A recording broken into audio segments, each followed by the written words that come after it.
El conflicto de las facultades por Immanuel Kant. Es un artículo que fue publicado en 1794 en donde muestra una estrategia de la resistencia de Kant a los movimientos conservadores que se desata después de la muerte de Federico II.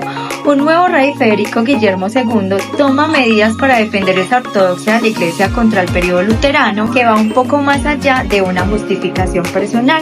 Todos estos cambios representan una visión de la universidad y todas sus funciones, y hace referencia para el homo académico o una obra que analiza el campo universitario francés frente a la cisma de 1968.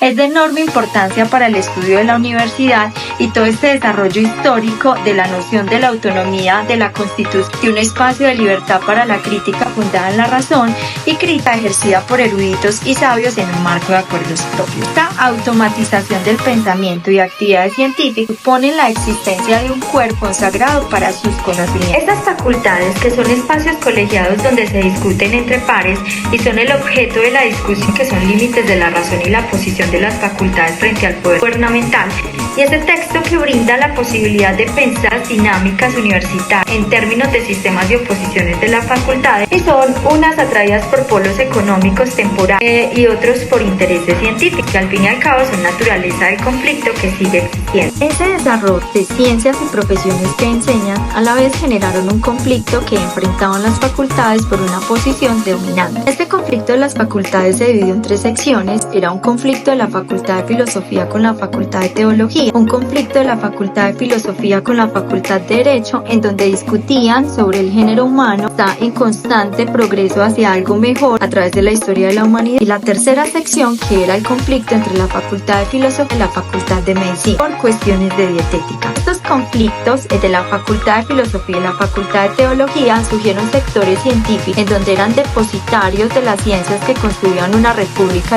llamada universidad, y que habilitaba por medio de sus facultades, que son pequeñas sociedades diversas organizadas de acuerdo a las ramas del saber, recibir a esos alumnos de escuelas inferiores, aspirantes, y a poder atribuir a los docentes libres llamados doctores con un rango reconocido en todo el mundo.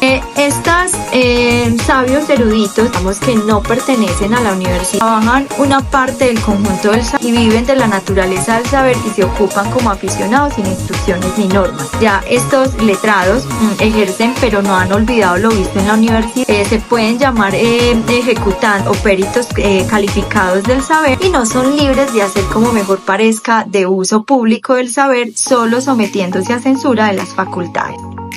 La división de las facultades en general se dividen en dos clases. Las define el gobierno, no el estado de erudición. Las vamos a tener en dos clasificaciones: las tres facultades superiores, que eran de interés del gobierno, y las facultades inferiores, que era fiarse de intereses de la ciencia.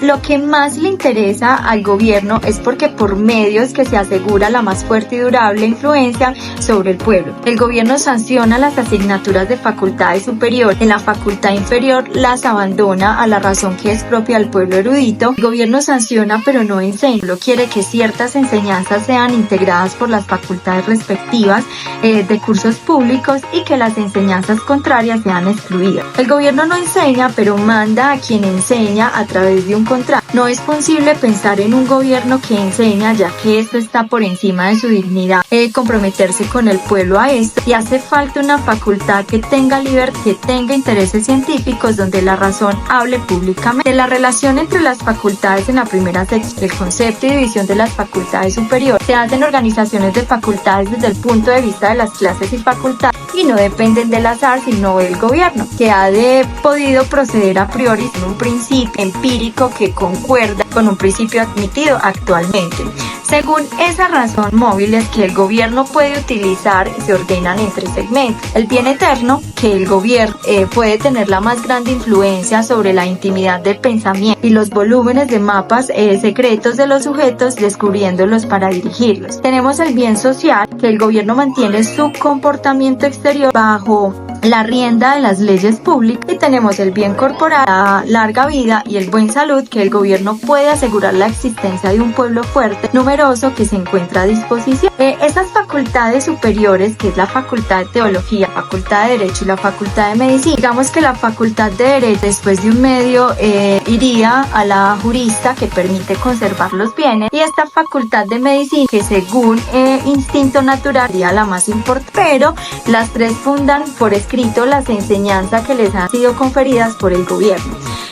Luego, las tres facultades fundan el escrito de las enseñanzas que se les van a ser conferidas por el gobierno, y si no lo escrito, no hay normas constantes asequibles para cada uno, desde cuales pues pueden orientarse. Un teólogo bíblico apoya sus enseñanzas no en la razón sino en la Biblia, un profesor de derecho sin el Código Civil y un erudito en medicina sin el vademécum. Deben ser cuidadosos, no divorciarse de la facultad inferiorismo y mantener una distancia completamente respetuosa. El concepto y división de la facultad inferior, esta clase de universidad que no se ocupa más que de enseñanzas que no sean aceptadas como directivas sino bajo el orden de un jefe, puede que siga una enseñanza práctica por obediencia, pero se acepta como verdad porque ha sido impuesta. La facultad de filosofía debe estar en una universidad. Este departamento debe ser fundado para controlar las facultades superiores. La facultad de filosofía tiene dos departamentos: conocimientos históricos, en donde incluye todo lo que es historia, geografía, filosofía científica de las humanidades y ciencias de conocimiento empírico, y conocimientos racionales públicos, como son la matemática pura, la filosofía pura, la metafísica de la naturaleza y de las costumbres. Esa facultad de filosofía puede reivindicar todas sus enseñanzas para someterse a la verdad. Del conflicto ilegal de las facultades superiores con la facultad inferior, el ilegal es un conflicto público de opiniones y conflictos académicos. El conflicto de facultad tiene como objeto la influencia sobre un pueblo. El pueblo sitúa su felicidad en primer rango, con una felicidad después de la muerte, garantía de sus bienes y en la vida entre sus congéneres. La facultad de filosofía se limita a sostener aquello que puede el hombre por sí mismo aportar a sus conocimientos, de no cometer injusticia, comprometerse con medida en el goce y ser paciente con las enfermedades. Tres facultades superiores exhortan por el pueblo y agentes de estas facultades no cesan a ser hacedores de milagros. El pueblo quiere ser dirigido, es decir, quiere ser embaucado, no quiere ser dirigido por los eruditos de las facultades, sino por los peritos. Y hay un conflicto ilegal entre facultades superiores y facultades inferiores, y esa facultad de filosofía debe ser completamente libre para examinar y cuestionar a las doctrinas de otras facultades. Su función es salvaguardar la verdad y la razón frente a posibles imposiciones dogmáticas del poder político religioso. Kant advierte sobre el peligro de que las facultades superiores impongan enseñanzas basadas en la autoridad más que una razón, un conflicto que surge cuando las enseñanzas dictan por conveniencia política o religiosa en lugar por un compromiso con la verdad.